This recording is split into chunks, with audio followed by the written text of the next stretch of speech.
Left, right, left, right, left, right, left. This is the story of 10 soldiers with one ambition, to fly helicopters for the army.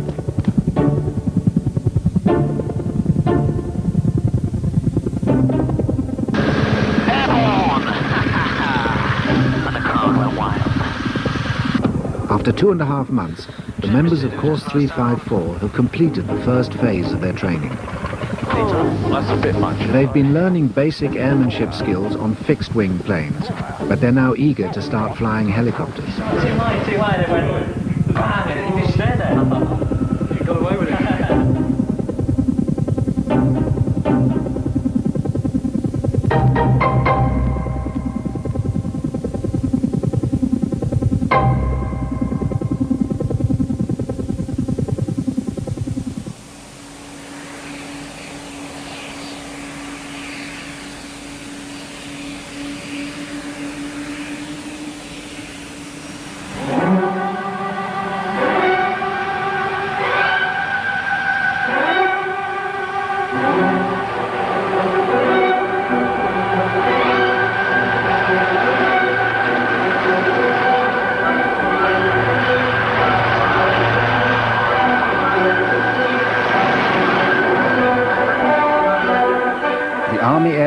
Showing off its hardware. 40 helicopters in tight formation flown by their best pilots. It takes years of experience to fly like this.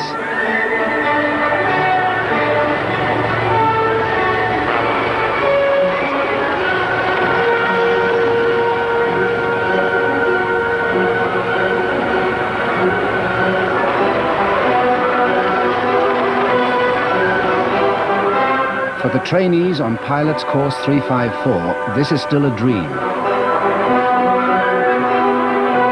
They haven't even set foot inside a helicopter, nor will they until they pass one more hurdle. A week of survival training. Essential safety drill for all would-be helicopter pilots. The week starts at the Navy's Underwater Escape Unit, more commonly known as the Dunker.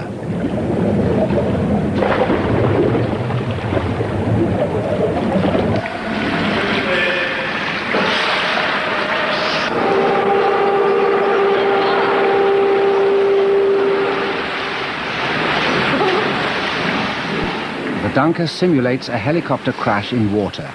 It teaches people how to escape from a sinking aircraft. No one on Course 354 will be allowed to fly a helicopter until they've passed this training.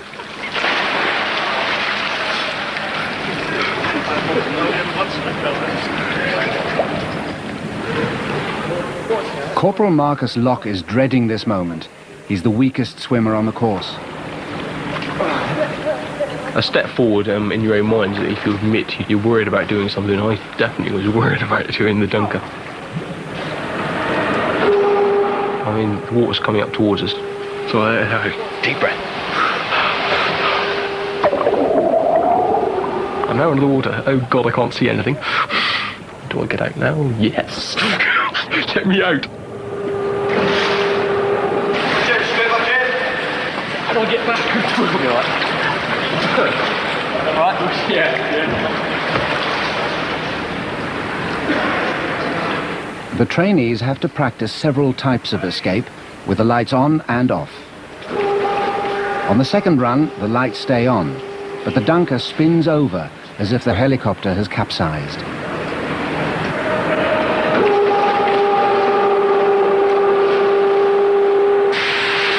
The next one, I started to undo my clasp as they started turning it, and that's when panic started setting.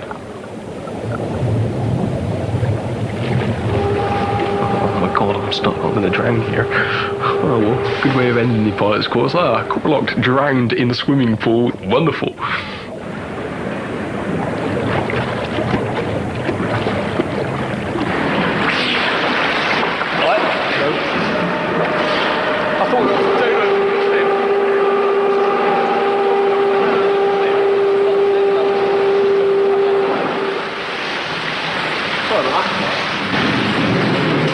Marcus Locke has spent 9 years in the light infantry. He came on the course disillusioned with life as a foot soldier and keen to make a fresh start as an army pilot. Is it a kind of step up the ladder to go from light infantry into the Air Corps? Okay, let's look at it another way. I'm digging a trench, or I fly a helicopter. What's your answer to that one? I would say yes. Definitely. Lights!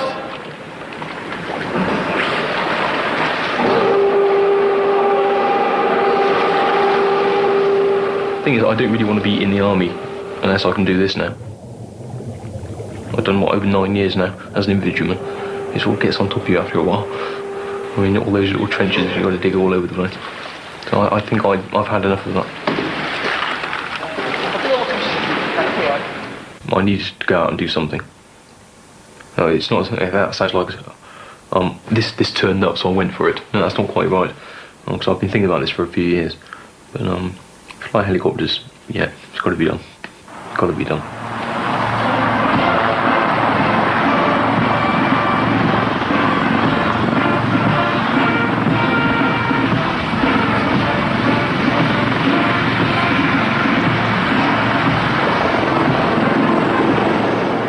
Back at Middle Wallop, the Army Air Corps is throwing a party. This is the most elaborate helicopter parade ever staged in Britain. Guest of honour is Prince Charles, their new Colonel-in-Chief. And in the audience are veteran pilots who flew in the Second World War.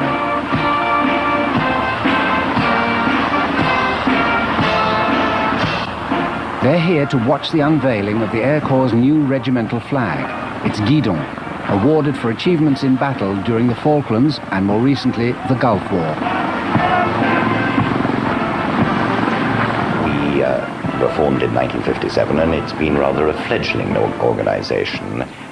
We have a history that stretches back no more than 36 years. And therefore to be awarded a Guidon, which we parade with and shall subsequently treasure, is a great honor, and I think together with having Prince Charles designated as our Colonel-in-Chief really does mean that the Corps has come of age. The Guidon comes from an Italian term, Guidoni, which was a banner that was carried by regiments into battle. And only those regiments that are engaged in direct fire, those that close with the enemy, are awarded standards, colours and guidons. On the Air Corps! Load! Arms! 20,000 feet. Safety, roger, 20,000 feet. Anybody want to change their minds? For Course 354, Survival Week continues at the decompression chamber. Yesterday they were dropped underwater. Today they're climbing thousands of feet to simulate the effects of oxygen starvation. Chamber stops, 25,000 feet. Right, numbers 4 and 7, disconnect your oxygen, turn on your microphones. I'll turn them on for you. Can you hear me, number 4? Can you hear me? Yep, got you I can hear you now. Can you hear me, number 7? Yeah, I can hear you, sir. Right, okay, take the blank in. Numbers 4 and 7 off oxygen. Okay, number 7, stand up and down 6 times. Up and down. How are you feeling, number 4? Okay. Good.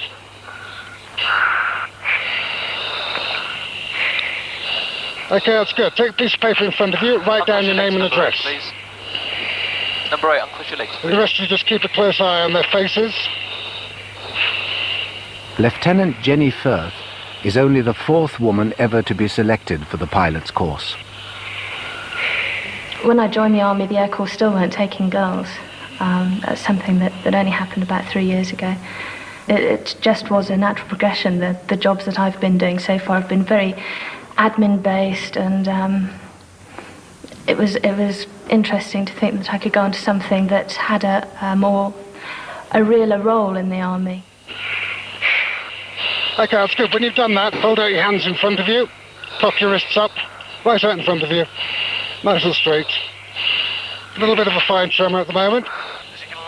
Okay, so a little bit of blueness there. How are you feeling, number 4? Okay, a bit dizzy. Okay. Carry on with your task. Carry on, number 7. 2 minutes 30. 2 minutes 30. You'll be flying helicopters soon. How will you cope with extra pressure? I don't know. Until I do it. I am worried about it. I'm just going to have to do as well as I can. Until I experience that pressure, I don't know how I'm going to deal with it. Okay, remember the number 853. 2 minutes 30. Okay, beginning to slow down a bit now, aren't we? As the altitude increases, the air becomes thinner and the brain is starved of oxygen. Reactions slow down, sometimes with dramatic effect. Well done. Take your piece of paper away. Okay, slowing down a bit. Those of you who've got children know what to do with this. Take a ball each. The shapes go in the holes, put the shapes in the ball. 3 minutes. How are you feeling, number 9? How are you feeling, number 9? Okay, put the shapes in the ball. Reconnect your oxygen, number 9. Reconnect your oxygen. Give him a hand, number 8, please. Although he's still conscious, Corporal Harrison is unable to react to any of the officer's instructions. Put the shapes in the ball, number 9. Number 9. Put the shapes in the ball. Okay, write down the number I told you to remember, both of you. How are you feeling, number 1? Yeah, light-headed, bright colours, slightly blurred vision. Okay, how's it feeling now, number 9? Where's it sore? Just over the eye? Just over here. Okay, how are your ears feeling? Very painful? Yeah. 20,000 feet. I remember the first part, up to a certain point. I think the second game of noughts and crosses I remember as far as, and nothing after that until I was back on the oxygen. I didn't even realise I'd been put back on oxygen. I just sort of carried on and thought I was doing fine. You couldn't hear when the colonel told you to get back onto oxygen? No, not at all. I didn't hear that at all. And when he said, write down that number I told you to remember, I thought he was bluffing, because I didn't hear a number at all.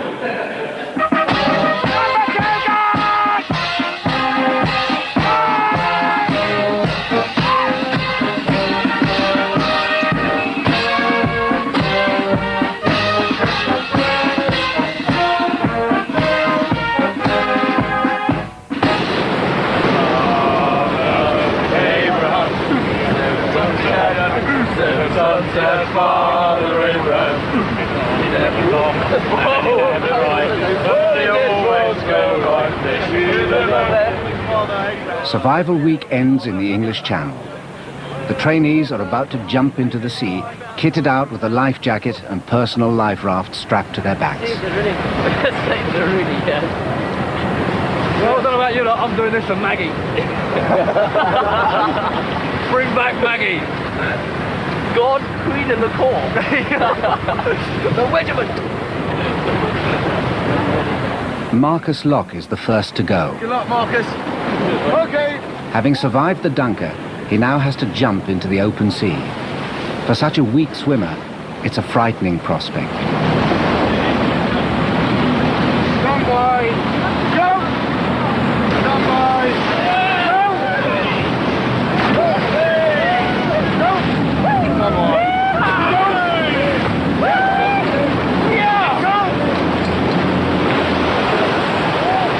That was outstanding. You see that?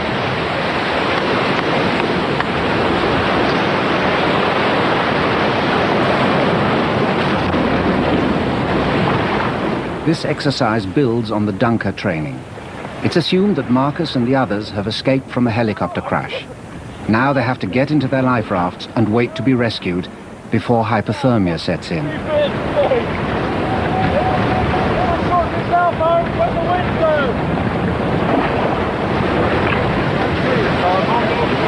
Stand yourself there, you know. I'll just fall off. You'll get a standby and go if you don't. And then a kick. Yeah, right. Okay, wind her up.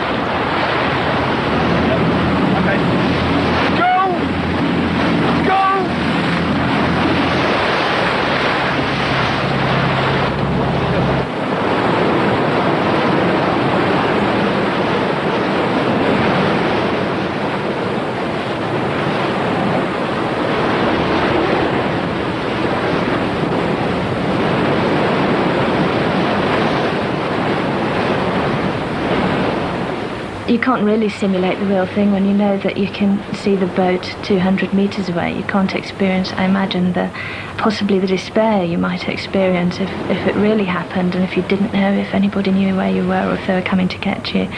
But the actual part that we were practicing was very real. It was getting the raft inflated, it was bailing all the water out, and so on. And obviously that was, we did it. It was very real.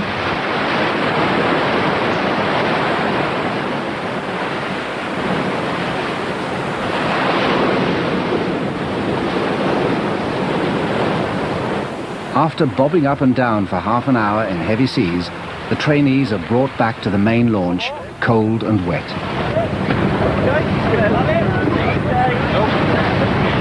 Okay. Right, get an equipment at a time. Watch your hands and feet as you go. Just one at a time. Ready? Get the bottles off. Watch your hands and feet as you go. Another glorious day. Just take people with the hands and feet as you go. Okay. Go. Oh, ferryboat people. Yeah. Okay, ferry a boat in here. Hey! Oh. One more. Were you worried out there, Marcus? No, it's alright actually. I mean, I started feeling a bit queasy when I got that little boat, so I was getting bounced all over the place, but when we were out there it was okay. I was trying to get all that water out. I've never seen so much water in my little thing all my life. It was everywhere. My arms were knackered trying to squeeze it down that little tube. Yeah, it's impossible, isn't it? Yeah. So in the end I got that little sponge out and I was trying to squeeze it outside to get blown back in again. Yeah. So I got wet arse. So quite cramped in there, aren't you? Sorry? Quite cramped in there. Yeah. That's good though. I was looking for the drinks cabinet, but I couldn't quite find it. I kept thinking, well, I've got to think of something else apart from being seasick, because otherwise I'll be seasick. So, you know, looking at the occasional seagull going by and trying to see the other people and just do anything to avoid thinking of the fact that you're stuck in the middle of a bit of water going up and down about 10 foot a minute. Did anyone throw up? Yeah. I think Mickey... Close calls, I tell you. How you feeling, Mickey? Lumps down the front. What? How you feeling? Never want to see another boat as long as I live. I wanted to be in a boat and I joined the Navy. You didn't join the army for this? No, it's alright. It's got to be done. Thank God it's over.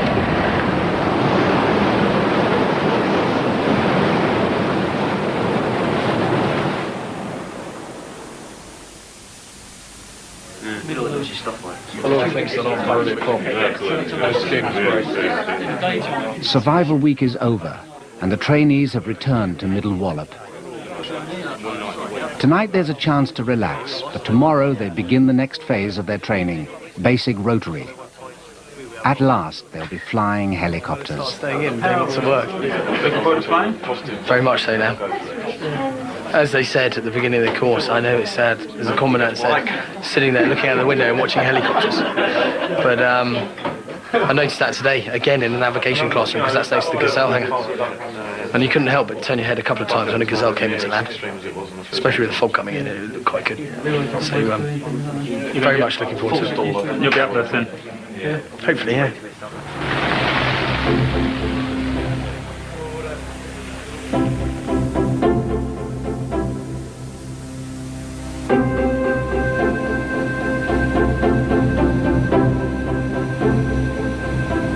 Well, good afternoon, 354 course, and welcome to Basic Rotary Wing.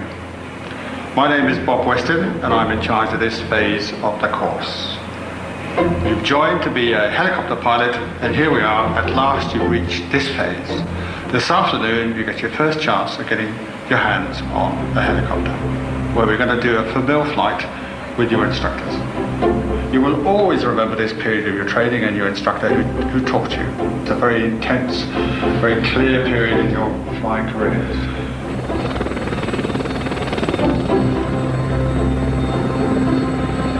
Pedals are neutral, cyclic is central, lever down, friction is on.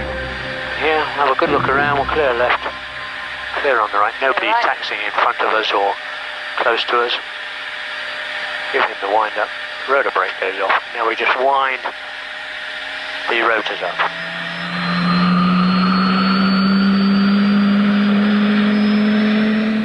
Course 354 will be learning to fly Gazelles, the Army's smallest and sleekest helicopter. They're unarmed, but because they're so maneuverable, they're ideal for reconnaissance and observation. Feel me pushing in right pedal as I raise the lever. Brake round. There. Quite a lot of right pedal. And we just sit into the hover attitude. There we are. The first flight is flown by the instructor. For Jenny, it's a chance to sit back and watch while he takes the Gazelle through its paces. There on the left. And away we go. You can follow me through lightly if you wish to. And we'll go on. Obviously, this is what you're coming on the course to learn to fly the Gazelle. We've been doing the Chipmunk, which is getting you airworthy, I suppose. But now this is it, learning to fly the helicopters.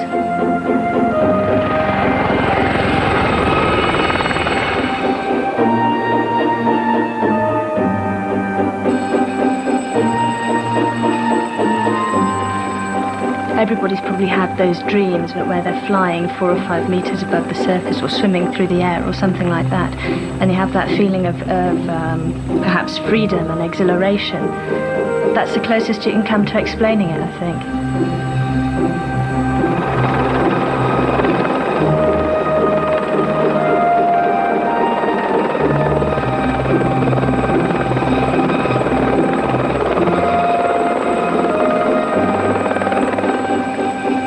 It's just tremendous fun being able to fly along and then suddenly stop and have a look around without having to land, or to be able to climb up a bit higher and look a bit further afield and so on.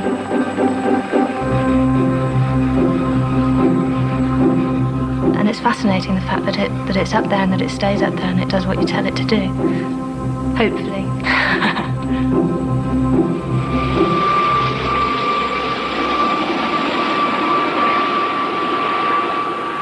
The Chipmunk phase was fun for me because I'd done it before, and it was a bit of revision and getting a bit better and what have you. But here I'm right down at the bottom of the ladder, kind of feeling fairly jealous of those that have had a bit of experience and finding it a lot easier to do. But it's going to be hard work, but I think it'll be good fun whilst we're doing it. First hurdle? First hurdle is probably being able to cope with more than one control at a time, actually. We'll see. The demonstration ride is over. Now the hard work begins. Flying a helicopter involves the coordination of 3 main controls. Marcus Locke is finding out how each of them works. Right, let's start off with the pedals. Right. If I press the right pedal, the aircraft yaws to the right. Okay, sir? Right, it turns to the right. If I press the left pedal, the aircraft turns to the left. That's it? Yep. Right. And back to the centre again. Into wind. Right, the lever. Lever's controlling the torque, which is controlling the height. Now if I bring in the lever, the aircraft is going to rise. And if I lower the lever, the aircraft is going to sink. And you'll notice when it sinks, it yaws around to the right. And when I bring in the power, it yaws around to the left. Okay, so there's an interreaction between the lever and the pedals. Right, now we come to the front bit. The cyclic. Yes, right, the cyclic controls the attitude. And if I move the cyclic forward, then the nose is going to go down, the aircraft's going to move forward. Is that all right? Yeah. If I bring the cyclic back, and the nose is going to rise, and the aircraft's going to start moving backwards. So basically, it's a question of cancelling out any aircraft movement with a series of pressures, not controlled movements, with a series of pressures. Yeah. Right, well, there you go then. You have control. I have control, sir. Now, you have the cyclic now, I have the pedals and the lever. Okay, so I'm going to hold the heading and the height, and you are going to hold the attitude. You have the cyclic. Okay, sir.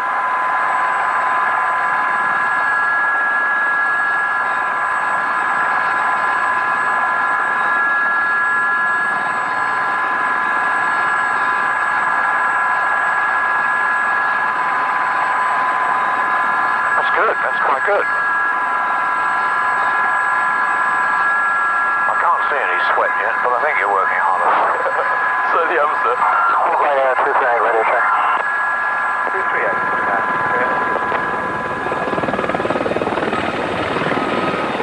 238, It's a totally different experience from anything you've ever done in your life. It's brilliant. It's absolutely brilliant fun. I mean, I've been to the back so many times, sort of with enemy units, back in battalion and whatnot in Ireland. So I've always enjoyed being in helicopters, but then again, it's not really my job, so you never really get much of a chance. But as soon as you actually get in front of this, you realise how low you are to the ground, how clear and how much you can actually see. It's really, really good fun. Brilliant.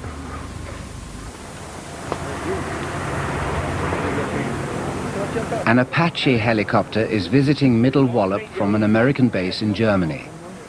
For Andy James, it's a chance to glimpse the ultimate prize. Yeah, for now. This is great. This thing's sick.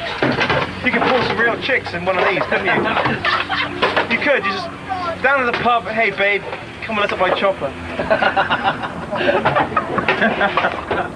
The Army Air Corps is currently buying its own fleet of attack helicopters, chosen from 6 different designs.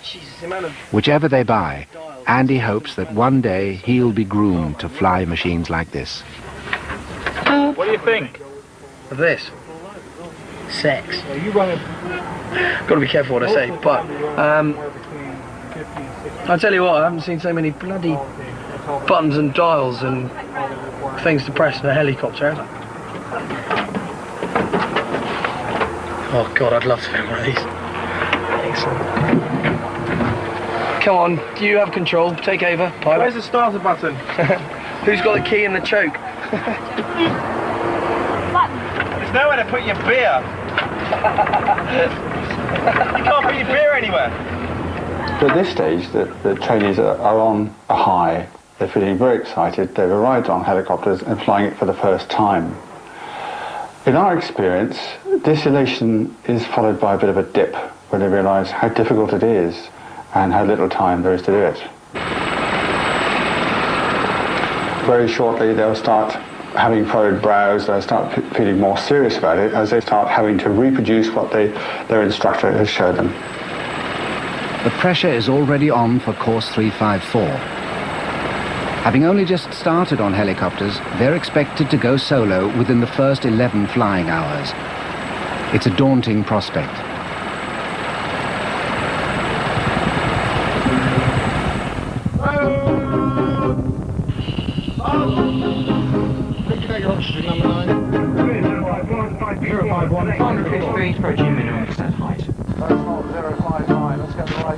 Every single one of you will have a hurdle on this pilot's course.